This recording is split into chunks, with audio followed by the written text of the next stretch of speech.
Alors, on va vous présenter notre retour d'expérience sur 4 années en fonctionnement à la maison de santé pluriprofessionnelle des Rives du Jarlot. Moi, je suis Solène, donc je suis patiente partenaire à la MSP depuis l'année dernière. On se connaît depuis un peu moins d'1 an maintenant. J'ai été atteinte d'un cancer du sein il y a 2 ans.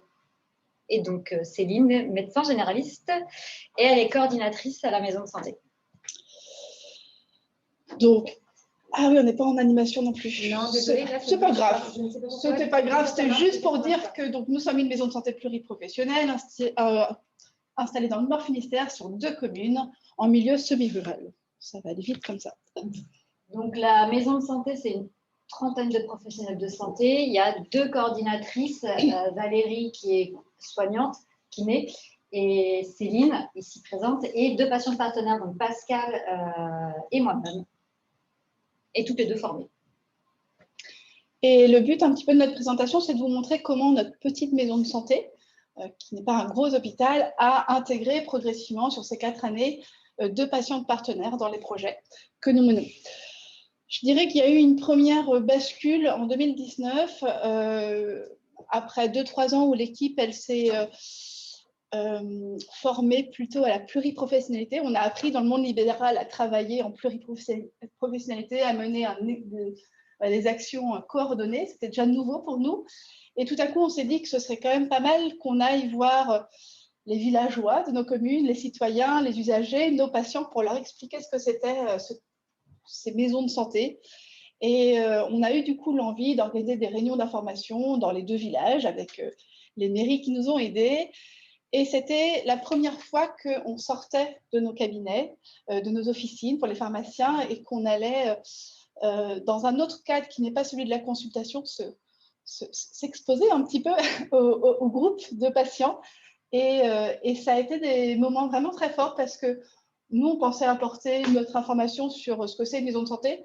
Et en échange, on a eu vraiment des débats très, très riches sur les difficultés d'accès aux soins, sur des thématiques que les patients aimeraient nous voir travailler, etc. Donc, ça a été un début, je dirais, de réflexion, en tout cas, sur l'intégration des usagers dans nos projets. Et donc, pour raconter un peu l'histoire, c'est le début du partenariat à la maison de santé, c'est aussi l'histoire de la rencontre de personnes, et en l'occurrence Céline et Pascal, qui n'est pas avec nous, mais qui est la première patiente partenaire de la maison de santé.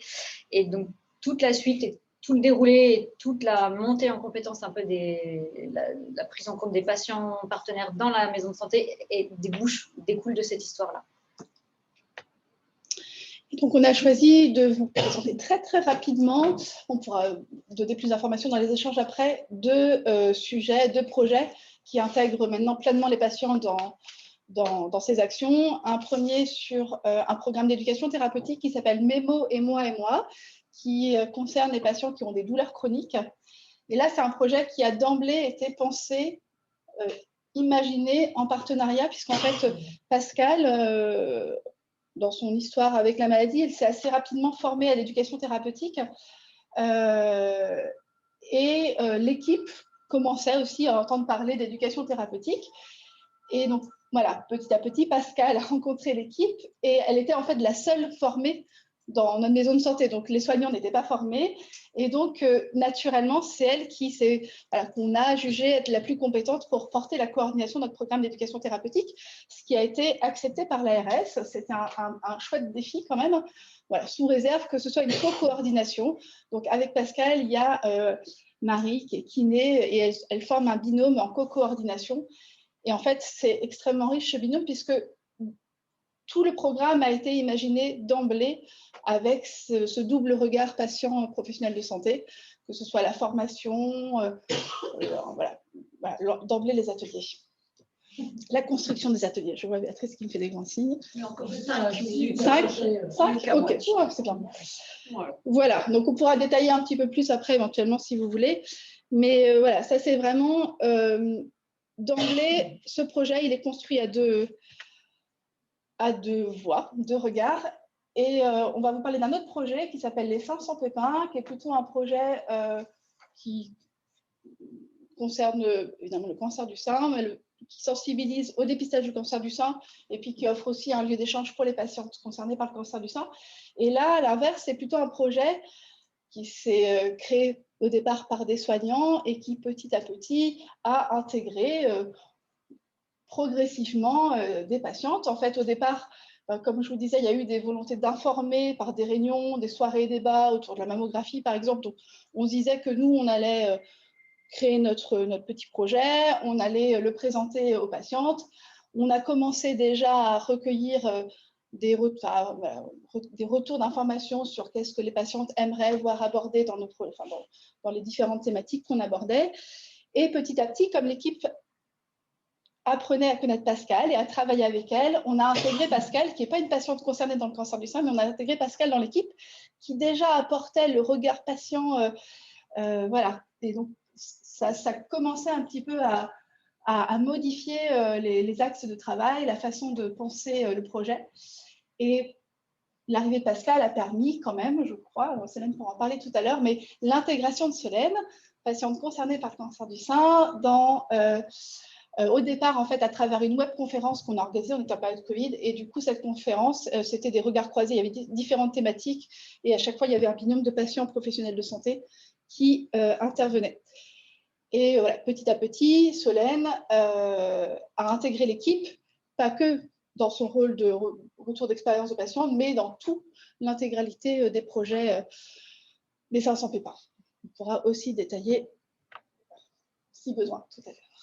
Alors, dans le cadre de ce partenariat entre Céline et moi, en tout cas, on a travaillé dans le cadre du DIU en début d'année qu'on a passé, là, ce qu'on disait tout à l'heure, et on avait beaucoup travaillé sur cette relation et identifié des facteurs facilitants et un peu limitants ou des points de vigilance. Et dans ce qu'on a identifié, nous, de pourquoi, comment on en est arrivé là à cette relation de partenariat, comment moi je suis arrivée à rentrer en partenariat avec Céline et la maison de santé. Donc, on a identifié comme la structure de proximité. On n'est pas dans une grosse structure hôpital. C'est proche, c'est petit, donc c'est facile. On a mis attention à préserver la relation de soins parce qu'on a pu être Pascal avec Céline en relation de soins, moi avec la kiné qui travaille aussi en relation de soins, la vigilance un peu sur les relations, les jeux d'acteurs. Du DIU, parce qu'à part les 4 qui l'ont fait aujourd'hui, les autres ne connaissent pas. Racontez-nous ce DIU. Alors le DIU, c'est donc un tout nouveau qui a ouvert l'année dernière, on était la première promo, qui s'appelle Construire le partenariat patient-professionnel de santé, qui a eu lieu au fac de médecine de Rennes et Brest, et qui nous a permis d'avoir une...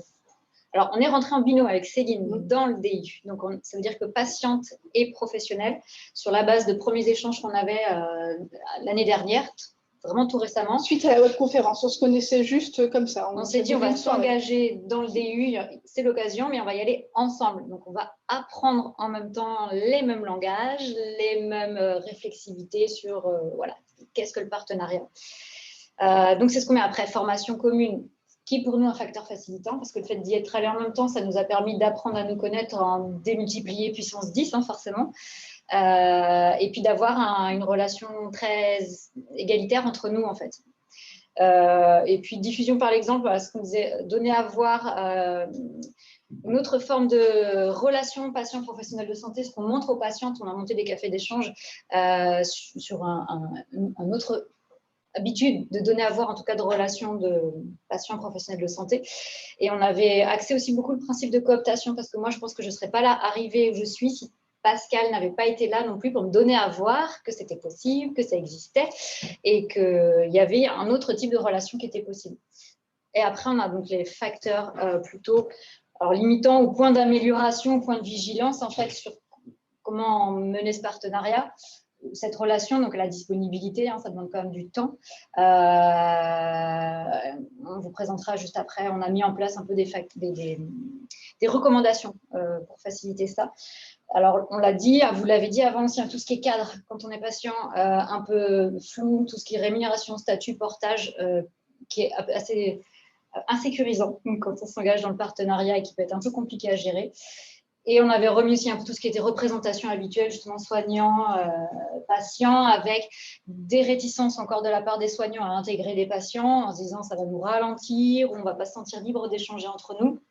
Et côté patient également, parce qu'on s'est posé la question sur les cafés quand on les a montés avec des patientes. Au début, c'était sans soignants, voilà, donc on s'est posé les questions dans les deux sens. Et au final, on a un peu fait tout exploser parce qu'on a dit on fait tout ensemble en co-construction. Et voilà, on a un peu le bilan aujourd'hui, c'est que ça marche très très bien. Vous allez pouvoir conclure, les filles. Elles sont bavardes. Tout à l'heure, j'ai fait des styles. Donc, on va passer super vite. On a travaillé sur 10 recommandations pour nous, ce qu'on a identifié comme facilitant la mise en place du partenariat, accueillir de nouveaux patients en partenariat dans la maison de santé. Et on ne va pas les détailler, mais si vous voulez le détail, on l'a. Et ça nous aidera à diffuser le partenariat dans la maison de santé. Et donc, pour conclure, du coup, notre animation ne fonctionne pas, mais bon, ce que vous avez tous dit, de toute façon, le partenariat, il s'adapte aux professionnels, aux patients, aux projets, et surtout, il se passe dans la bonne humeur. Et pour nous, c'est vraiment un gage de réussite de notre partenariat. Et c'est comme ça qu'on espère aussi pouvoir le donner à voir et le diffuser dans la NSP.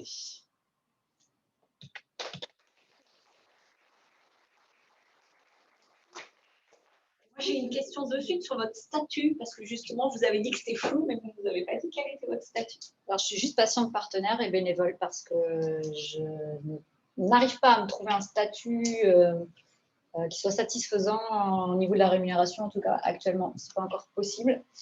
Mais c'est une grosse question pas réglée. Pascal aussi. D'accord. Pour l'instant, il y a 2 bénévoles. Ouais. Il y a 2 bénévoles. Pour faire ça, il y a 2 bénévoles. La maison de santé est prête. On est en partie financé par la CPAM et la RS dans le cadre des maisons de santé. Et nous, on est prêt à pouvoir rémunérer le temps patient à la même hauteur que le temps soignant. Enfin, on a tous le même temps quand on travaille en exercice coordonné, que ce soit l'infirmière ou le médecin, et on pourrait aussi rémunérer le patient de la même façon, sauf que pour des questions de statut de patient actuellement, ça ne nous est pas possible. Donc, c'est encore... André, on est dans le monde libéral aussi, hein, c'est pas du tout pareil que dans l'institution. Dans l'institution, c'est pas plus simple. Hein. Non, je crois qu'on a même plus de liberté. En tout cas, ce que vous nous dites, c'est qu'il y aurait le budget, oui, mais que pour des questions de statut, c'est du bénévolat. On n'a pas le budget pour embaucher quelqu'un à mi-temps, hein, mais non, mais pour le nombre pour le temps, pour le nombre d'heures effectuées. Ouais. Okay. Il y aura une table ronde. Alors là, moi, je suis encore en arrêt de travail, mais en préparation de ma reprise professionnelle. Au début du DU, ça posait de questions de savoir justement l'engagement dans le partenariat, jusqu'où j'allais, comment je faisais. Et sauf que comme il n'y a pas de rémunération, de statut ou de cadre encore bien clair, je reprends mon activité professionnelle.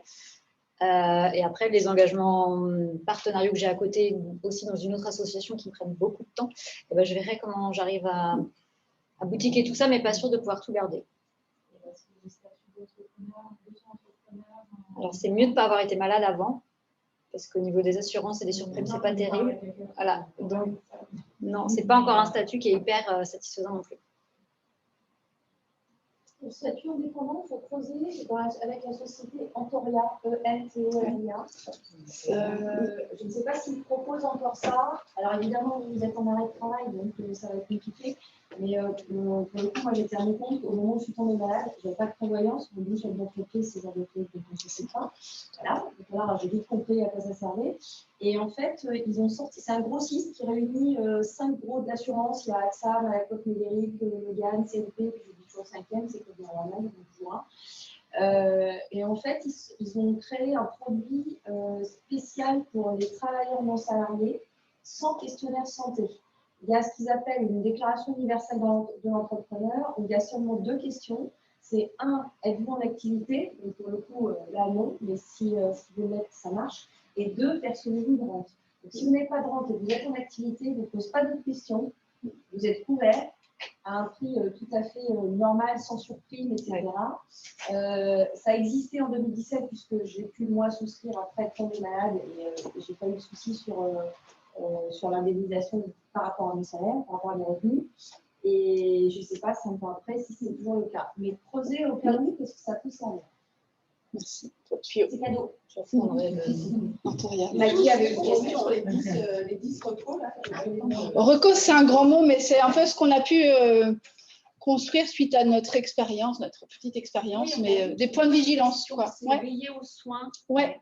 Parce que je pense vraiment on peut le patient partenaire participe aux soins. Donc, pourquoi veiller aux soins? Alors c'est ça, c'est toujours le choix des mots dans une toute petite case. Il faudrait pouvoir le développer, mais je te laisse le développer peut-être, Solène.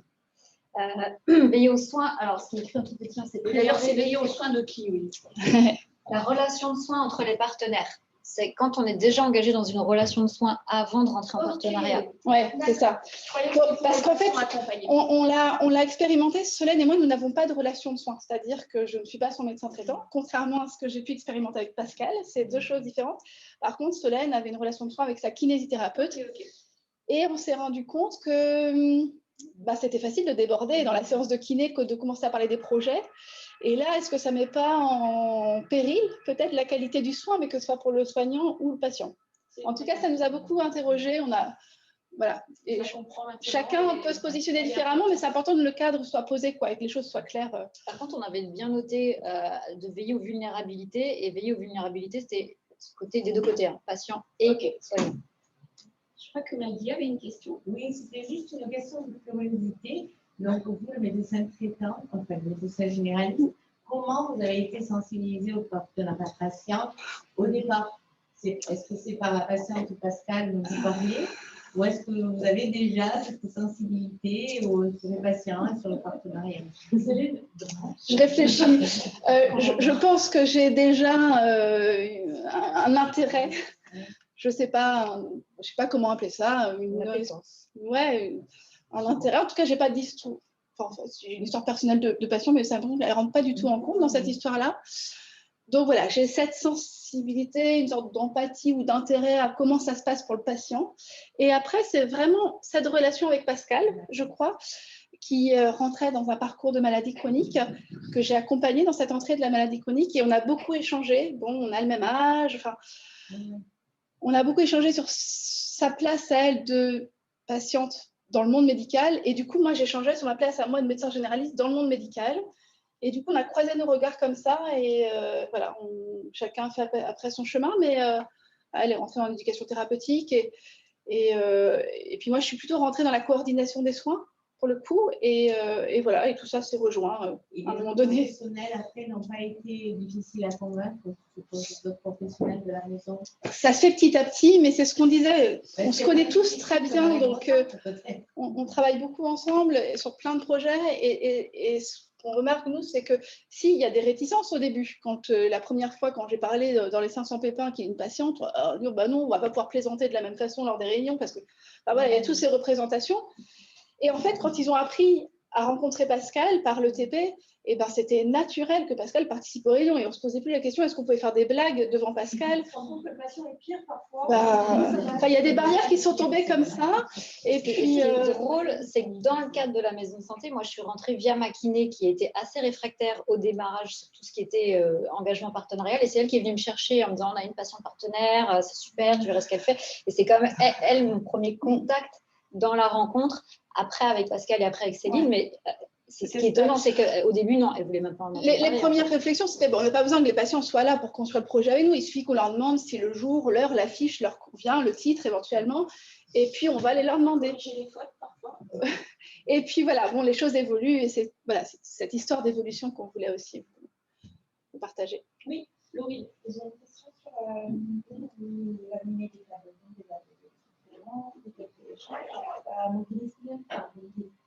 Combien de patients Comme participants? Qui participent. Les cafés d'échange, on a fait ça, c'était notre projet de DU justement. On a une douzaine de patientes. On a restreint volontairement pour ne pas avoir à y passer trop de temps. On voulait quelque chose qui soit tout de suite opérationnel, rapidement, qui n'engage pas une logistique trop compliquée. Et on est passé par la maison de santé aussi pour informer les patientes. On voulait vraiment tester comment ça marchait. Et là, on est en train de réfléchir à la suite maintenant, comment on va… Vous avez pour l'instant plus de patientes que vous avez plus de patientes que d'offres proposées finalement. Alors, ce que je veux dire, c'est que là, vous allez limiter à 12 potentiellement. Il y avait 24. On n'a volontairement pas diffusé l'info, par exemple, par des flyers, des affiches dans les salles d'attente des oncologues, par exemple. c'est resté une info très, très restreinte des professionnels de la maison de santé. Mais on n'est pas cancérologue, hein, on est médecin généraliste, infirmière libérale, donc on n'a pas des tas de patients qui peuvent être concernés en tout cas touchés par le cancer du sein. Donc on a pour l'instant un peu restreint, mais ça commence aussi à se diffuser un petit peu, et puis c'est vraiment plutôt apprécié des patients, donc forcément ils en parlent à leur taxi, à leur oncologue, etc. Donc ça commence à se connaître, à être un peu diffusé. Mais nous, on était en test, on était dans cette phase-là où on voulait voir comment ça fonctionnait, est-ce que ça répondait aux besoins, est-ce qu'on était capable de le mettre en place. Oui, on en est satisfaite. Ouais. Non. Enfin, je voyais si Solène allait répondre avant moi. Mais... Si, on en est satisfaite parce que les patientes sont satisfaites. En fait, les retours sont quand même super positifs. Nous, on était partis en faisant un café, c'est pas grand-chose, c'est une petite action, mais le bienfait et le retour des patientes est beaucoup plus important que ce qu'on pensait et le temps que ça peut nous demander. Donc, du coup, on réfléchit vraiment à la suite. Mais c'est ça que je réfléchissais, c'est maintenant l'idée, c'est ces patientes qui ont participé au café, certains ont déjà montré un intérêt à pouvoir, c'est ça l'idée de diffuser de proche en proche le partenariat, c'est que certaines vont probablement, peut-être, pouvoir être aussi dans l'animation d'autres cafés avec un autre binôme de professionnels. C'est ça la diffusion de proche en proche, et c'est comme ça qu'on l'a un petit peu imaginé dans la maison. Que ça ne reste pas sur un binôme, en fait. Ouais, que ça sorte du binôme. On peut dire concrètement ce qui se passe dans le café. S'il y a une animation, si c'est de la parole libre, si c'est j'imagine que c'est ce que vous avez travaillé. On l'a imaginé sur les fauteuils de l'EHESP en prenant un café toutes les deux.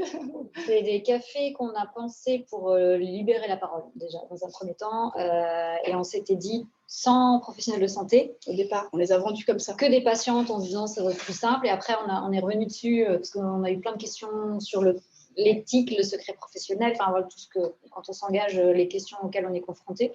Et donc, on intervient toutes les deux, dès le début maintenant, dessus, en fait.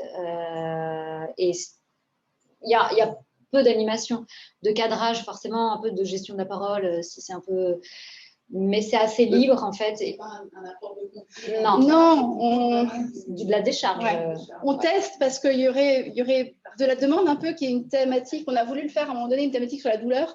Et en fait, sur 2 heures, quand on est 10, et ben, si on se voit tous les mois, et ben, le tour de table, la météo du jour, etc., occupe tout ce temps et c'est très précieux.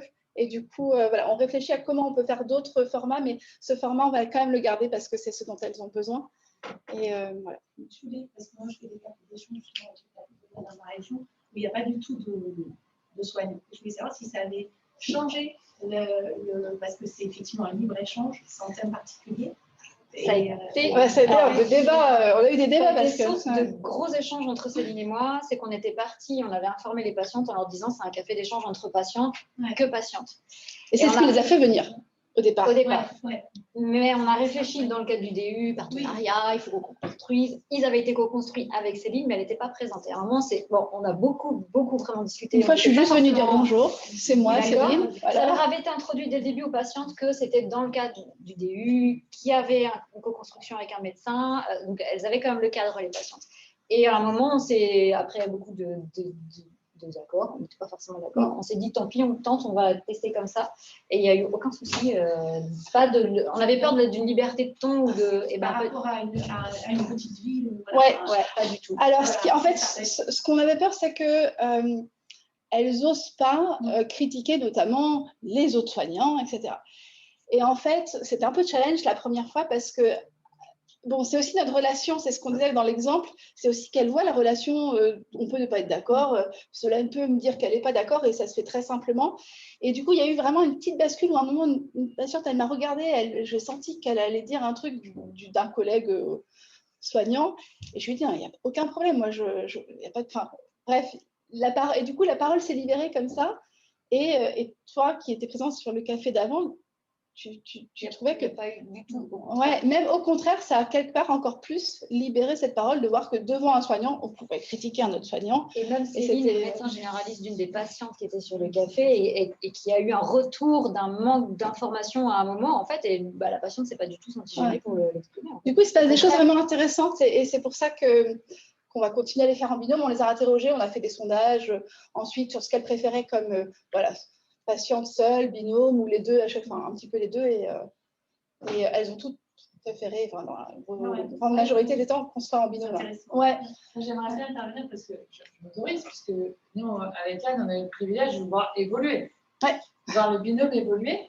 Et alors, moi, j'ai un regard de soignant, donc Yann, tu compléteras avec ton regard, mais c'était dans le binôme, on a vu la relation se construire. Et puis, moi, en tant que soignante, je me disais, en fait, j'ai vu Solène découvrir ce qui se passait dans la tête des soignants. C'est-à-dire que quand même, on était quelques soignants avec nos réflexes de soignants, et puis Solène réagissait très fort sur c'est quoi ces soignants là, enfin, c'est vrai quand même, il y a quelques sur nous, dans la connaissance en fait de nos schémas qui sont différents, puisque quand on est soignant, puis quand on est patient, on est patient. Et en fait, dans la connaissance de comment ça marche, un soignant quand même, je trouve, en tout cas, c'est comme ça, moi je l'ai perçu. Et que du coup, ça a renforcé ça. C'est-à-dire, ah ouais, c'est ça aussi le système de santé, c'est ça aussi comment un soignant marche. Et puis moi, en tant que patient, comment aussi j'accepte que l'autre, à un moment donné, c'est ah, mais en fait, aussi un être humain, tu vois, à un moment donné, le soignant, oui, aussi, avec ses vulnérabilités, avec ses émotions. Et que mine de rien, ça a été aussi un moment où, de découverte, souvent, de découverte du patient, mais du patient vers le professionnel, puis découvrir ce que c'est qu'être un professionnel et comment il est mobilisé et comment il se transforme. Je ne sais pas, Yann. Complètement, je fais toujours l'image avec la bulle. La bulle que j'ai souvent évoquée pendant la formation. En fait, à un moment donné, on se crée un espace où chacun admet ses vulnérabilités, tant du côté patient que du côté professionnel, et un espace de libre-échange où on peut vraiment discuter là-dessus. Moi, j'ai une question, en fait, sur, lorsque tu organises les cafés, Solène, en fait, est-ce que tu as un accès à un petit peu d'informations médicales? Est-ce que vous vous êtes organisé par rapport à ça? Comment ça se passe? Est-ce que tu as un descriptif de tel ou tel patient par rapport à l'acceptation, comment il est positionné, etc.? Non, volontairement. D'accord, donc des patients participent au café sans que tu aies aucune indication, en fait, sur la date diagnostique. Elles ont un cancer du sein ou elles ont eu un cancer du sein. C'est tout. Okay, ça marche. Et elles nous disent ce qu'elles veulent. Et moi, je n'ai pas d'informations non plus, sauf si ce sont mes patientes, en l'occurrence. Mais et dans la création de ces groupes-là, par rapport à la distance de l'annonce du diagnostic, est-ce que ça peut avoir un effet sur l'animation ou si quelqu'un l'a appris il y a 6 mois, 1 an? Pas sur l'animation, en fait, c'est plus sur la constitution du groupe, parce que là, on a le même groupe depuis la création en mars, le premier café. Et donc, on a appris à se connaître, évoluer, on a toutes des parcours différents, à des niveaux différents, et on a livré un peu nos parcours respectifs. Là, c'est plutôt comment on fait évoluer le groupe. Moi, je n'avais pas compris, c'est un groupe fermé. Ouais. C'est-à-dire que c'est les mêmes de la première séance à aujourd'hui. Ouais. Ce qui n'est pas le cas de Café Donna. Mais là, on l'a réouvert, en fait. Oui, mais vous avez pensé comme ça pour l'instant. Ça va peut-être évoluer, mais aujourd'hui, vous connaissez de mieux en mieux de ce fait. C'est ça. C'est justement toute la question là. Comment on fait pour intégrer les nouveaux? Est-ce qu'on repart sur un nouveau groupe? Voilà, c'est vraiment, ou bien est-ce qu'on mélange? Parce qu'en fait, elles n'ont pas forcément envie toutes de quitter les cafés non plus.